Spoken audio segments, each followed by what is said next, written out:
Good morning, everyone. Today is the 4th of December, 2022, Sunday morning. I'm going to sing a couple songs out of this Primitive Baptist hymnal. It's an old Primitive Baptist hymnal.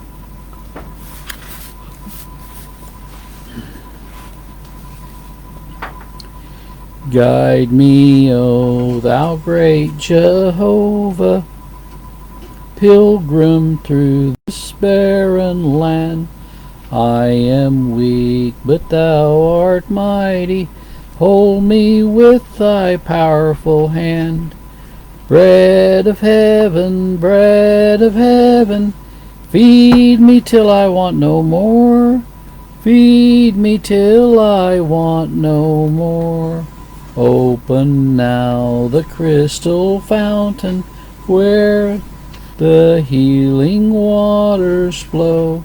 Let the fiery, cloudy pillar lead me all my journey through. Strong deliverer, be thou still my strength and shield.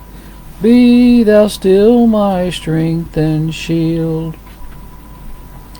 When I tread the verge of Jordan, bid my anxious fears subside. Bear me through the swelling current, lead me safe on Canaan's side. Songs of praises, I will ever give to thee. I will ever give to thee.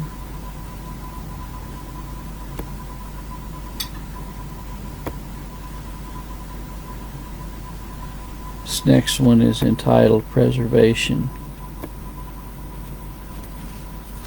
Now in thy praise, eternal King, be all my thoughts employed, while of this precious truth I sing, cast down but not destroyed.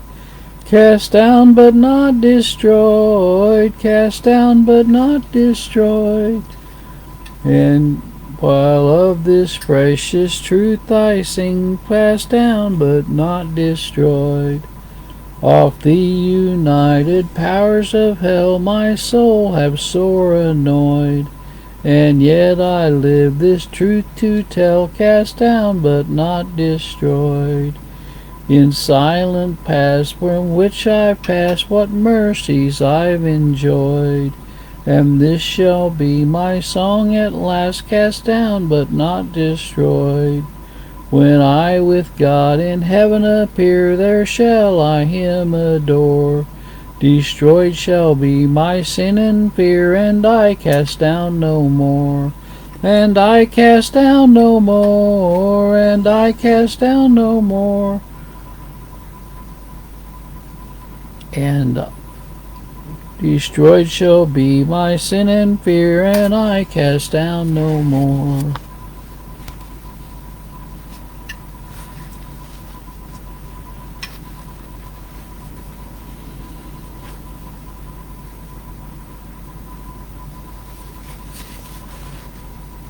Last one I'm going to sing is called The Gospel Trumpet.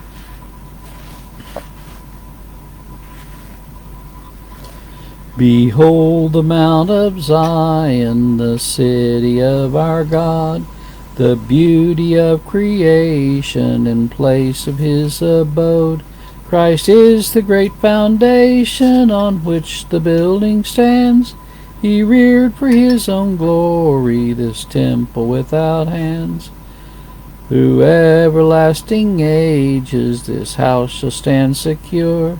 The Lord for it engages his wisdom, love, and power. Nor shall the host of heaven against it e'er prevail, though kingdoms be demolished and heaven and earth should fail. The rock on which it's founded will last without decay. With walls it is surrounded, which guard its every way. Each stone is wisely polished and fitted to its place, and so still are well cemented with God's redeeming grace. No storms nor persecution shall ever beat it down, nor floods of tribulation shall move a single stone. With Christ they all shall triumph o'er sin and death and hell, and with him in his glory they shall forever dwell. Well, I'm going to talk about something this morning that has been a subject down through the years by a lot of theologians. And they're still talking about today, and I'm still talking about it. After all these years, they still haven't gotten it figured out. Now, the Bible tells us the answer to it, but I heard a fellow yesterday, he did a whole broadcast on the question of evil and how evil began and why God, orchestrated evil or authorized evil, whatever word you want to put on it. I knew a fellow one time says, if God didn't authorize it, who did authorize it? Well, we know that in the book of Genesis it says that he placed the beast that was more subtle than any other beast of the field he placed in the Garden of Eden. We know that was Satan. We know that Satan fell from heaven and bringing to this earth a third of the angels with him. We're told that in Colossians, the first chapter, that he is over all principalities and might. And there's a lot of people that, this is where the sovereignty of God stops with them, is when you start talking about evil. They want to give Satan the same amount of power as God. I know a fellow that he says God is the devil. Satan is God's devil. And that's true. Satan is God's devil. God created the devil. Now, it's true that the devil is the prince and the power of the air that works in the children of disobedience. And it says who we all had our times past. But at the same time, we've got many scriptures that point to some of the reasons why there's evil in the world. And I pointed to those many times, but the fact remains that it says that he has delivered us from the power of darkness and translated us in the kingdom of his dear Son, in whom we have redemption through his blood, even the forgiveness of sins, who is the image of the invisible God, the firstborn of every creature, for by him were all things created. That includes Satan. For by him all things were created that are in heaven. Satan was in heaven, but he's now where? Here. That are in earth, visible and invisible, whether they be thrones or dominions or principalities or powers, all things were created by him and for him. There's your answer. All things were created by him, and all things were created for him, to glorify himself. That's why they were created.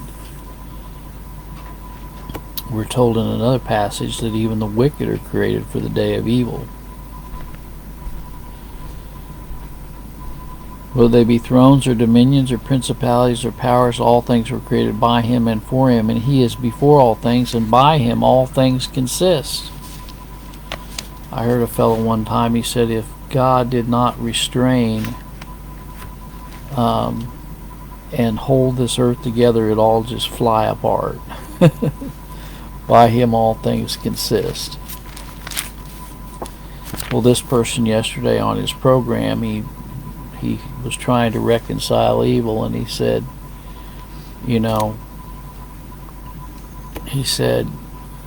would more people worship God if he demonstrated himself in a more vivid fashion? Everybody wants to try to change the nature of God. God is immutable. God is. He said, I am that I am. You might wish that God was different. You might wish that God proclaimed himself in a different manner than he does, but you can't change God, and I can't change God. So this morning, let us just be content with the way things are. Be happy whatever state you're in, whether it's in the state of misery or Colorado or whatever state you're in.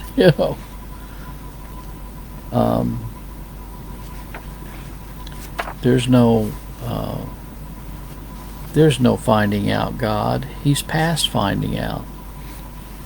A lot of people say, well, I want to study God. Well, you study God all you want to, and after all your study's over, you will still not understand everything.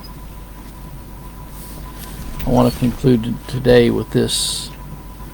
Alas, and did my Savior bleed, and did my Sovereign die? Would he devote that sacred head for such a worm as I? Was it by crimes that I have done he groaned upon the tree? Amazing pity, grace unknown, and love beyond degree. But drops of grief can ne'er repay the debt of love I owe. Here, Lord, I give myself away, that's all that I can do. He loved me, he loved me, he loved me, this I know. He gave himself to die for me because he loved me so. Well, may the good Lord be with you today, and let us realize that He's the author and finisher of our faith. Hebrews 12:2. For the joy that was set before him, he endured the cross, despised the shame, and is set down at the right hand of God. God bless.